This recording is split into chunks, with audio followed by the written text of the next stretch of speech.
श्री स्वामी समर्थ. स्वामी महाराजांच्या कृपेने तुमच्या सर्व इच्छा मनोकामना पूर्ण हो. येत्या 19 ऑगस्टला रक्षाबंधन आहे. सोमवारी रक्षाबंधन येत आहे.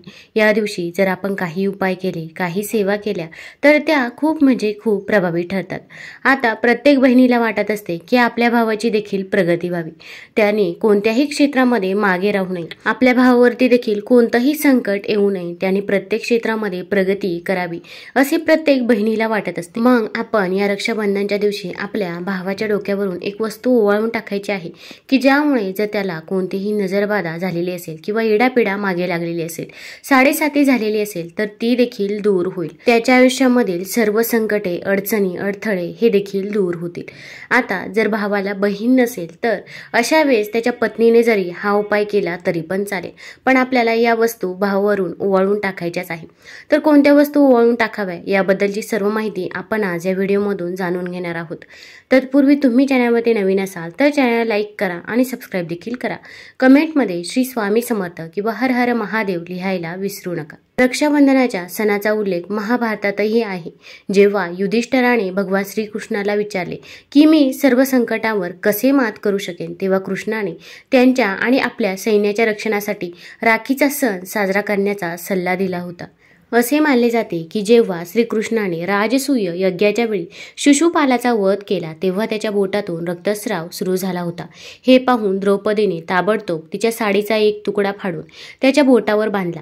या कृत्याच्या बदल्यात श्रीकृष्णाने द्रौपदीला आशीर्वाद दिला आणि सांगितले की एक दिवस मी तुझ्या साडीची किंमत नक्कीच देईन. या कर्मामुळे श्रीकृष्णाने द्रौपदीची साडी तिच्या चिरहरणाच्या वेळी व्याजासह परत केली आणि तिची लाज वाचवली. यानंतर रक्षाबंधनच्या दिवशी भावाला राखी बांधण्याची परंपरा सुरू झाल्याचे सांगितले जाते. आता आपण देखील या दिवशी भावाला राखीही बांधायचीच आहे. आपण रक्षाबंधनच्या दिवशी सकाळी लवकरच उठावे. आपण आपलं घर हे पहिल्यांदा स्वच्छ करायचं आहे. उंबरठ्याचं लेपन देखील या दिवशी आपल्याला करायचं आहे.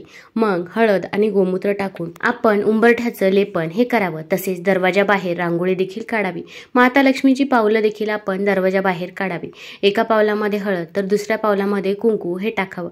यामुळे साक्षात माता लक्ष्मीचा आपल्या घरामध्ये वास होत असतो. आपला मेन दरवाजा देखील आपण स्वच्छ करायचा आहे, कारण की आपण जर एखादं सुशोभित घर बघितलं की त्या घराकडे आपण आपोआप आकर्षित होत असतो. तसेच माता लक्ष्मीचं देखील आहे, त्यामुळे आपण देखील आपलं घर हे स्वच्छ ठेवायचं आहे. बाहेरचा परिसर देखील स्वच्छ ठेवावा, कारण की या दिवशी पौर्णिमा देखील आहे आणि पौर्णिमेच्या दिवशी माता लक्ष्मी ही पृथ्वीवरती येत असते असे म्हणतात. त्यामुळे आपल्याला माता लक्ष्मीचा आशीर्वाद हा मिळण्यासाठी आपण घरामध्ये देखील या दिवशी स्वच्छता करायची आहे. या दिवशी आपण आपल्या दरवाजावरती देखील हळदीने स्वस्तिक काढायचे आहे. मग हळद आणि त्यामध्ये तुम्ही थोडंसं गंगाजल टाका आणि त्याने तुम्ही दरवाजावरती स्वस्तिक देखील काढू शकता. स्वस्तिक हे शुभतेचं प्रतीक असतं.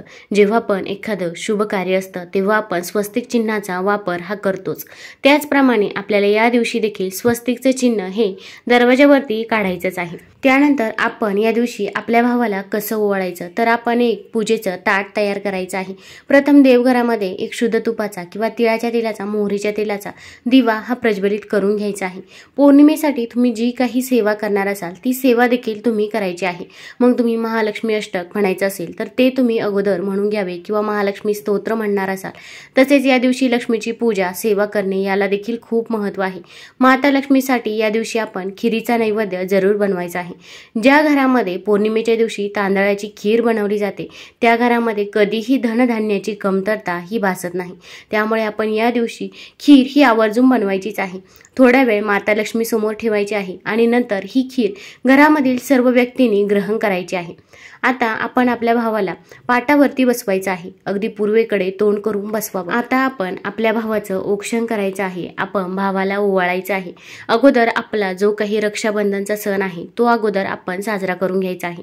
अगोदर भावाला राखी बांधून घ्यायची आहे आणि त्यानंतरच आपल्याला हा उपाय करायला घ्यायचा आहे. तर या उपायासाठी आपल्याला थोडीशी तुरटी ही लागणार आहे. तुरटीचा वापर भरपूर ठिकाणी केला जातो. तुरटी ही नकारात्मक ऊर्जा आहे ती शोषून घेत असते. तसेच आपण जेव्हा पाणी गढूळ असेल तर त्यामध्ये देखील तुरटी ही टाकत असतात. तसेच अंघोळ करताना जर तुरटी टाकून अंघोळ केली तर त्याचे देखील अनेक फायदे आपल्याला बघायला मिळतात. आपली त्वचा निखारते, तसेच शरीराची दुर्गंधी देखील दूर होते. आता आपण जेव्हा हा उपाय करत असतो तेव्हा आपल्याला अगदी मनापासून आणि श्रद्धेने करायचा आहे. सकारात्मकतेने आपण हा उपाय करायचा आहे. मनामध्ये देखील आपण श्रद्धा ठेवायची आहे आणि मगच तुम्ही हा उपाय करावा. आपण जो काही उपाय करत आहोत त्याबद्दल आपण कुणाला काही सांगायचे देखील नाही आणि कुणाला काही बोलू नये. कारण की प्रत्येक व्यक्ती हा चांगलाच असतो असे नाही. आणि मग जर आपण असे उपायाबद्दल सांगितले तर आपण जो काही उपाय करत असतो तो उपाय देखील सफल ठरत नाही. त्यामुळे तुम्ही अगदी सगळ्यांसमोर हा उपाय न करता फक्त भाऊ आणि बहीण असतील तेव्हाच तुम्ही हा उपाय केला तरी पण चालेल. तर आपल्याला तुरटीचे थोडेसे खडे घ्यायचे आहे. अगदी 4 किंवा 5 तुरटीचे खडे घेतले तरी पण चालेल.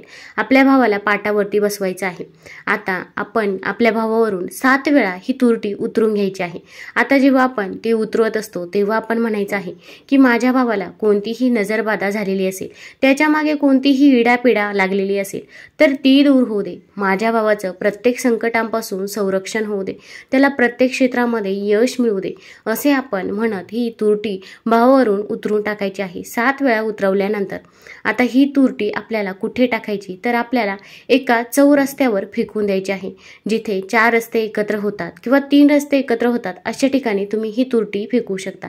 किंवा जर असे शक्य नसेल तर तुम्ही फक्त तुमच्या घराच्या बाहेर जिथून रस्ता सुरू होतो तिथे जरी तुम्ही ही तुरटी टाकली तरी पण चालेल. यामुळे आपल्या भावाला लागलेली नजरबाधा किंवा इडापिडा असेल तर ती दूर होते व आपल्या भावाचं प्रत्येक संकटापासून संरक्षण देखील होत असतं. आपण जेव्हा ही तुरटी टाकायला जात असतो तेव्हा आपण कुणासोबतही बोलायचं नाही किंवा तुरटी टाकून आल्यानंतरही तुम्ही कुणासोबतही बोलायचं नाही. घरामध्ये आल्यानंतर हातपाय स्वच्छ करायचे आहे आणि त्यानंतर तुम्ही तुमची कामे हे करू शकता. तसेच या तुरटीचे तुम्ही आणखीन देखील काही उपाय करू शकता. वास्तुशास्त्रात असं मानलं जातं की घराच्या दारा खिडक्यांमधून सकारात्मक ऊर्जा घरात प्रवेश करते. म्हणून तुरटीचे काही तुकडे तुम्ही घराची खिडकी किंवा दरवाजाजवळ ठेवा. ज्या घरांजवळ जुनाट पडकी घरं किंवा एखाद्या घराचा ढिगारा पडलेला असेल त्या घरांमध्ये नकारात्मक ऊर्जा उत्पन्न होते. जर तुम्ही तुमच्या घराच्या दारांवर आणि खिडक्यांवर तुरटी ठेवाल तर ही नकारात्मक ऊर्जा तुमच्या घरात प्रवेश करू शकणार नाही. जर तुमच्या घराजवळ एखादं स्मशान किंवा अगदी कचऱ्याचा ढिगारा असेल तर तुम्ही हा तुरटीचा उपयोग करू शकता. तुरटी काचेच्या प्लेटमध्ये ठेवणे योग्य असल्याचे म्हटले जाते.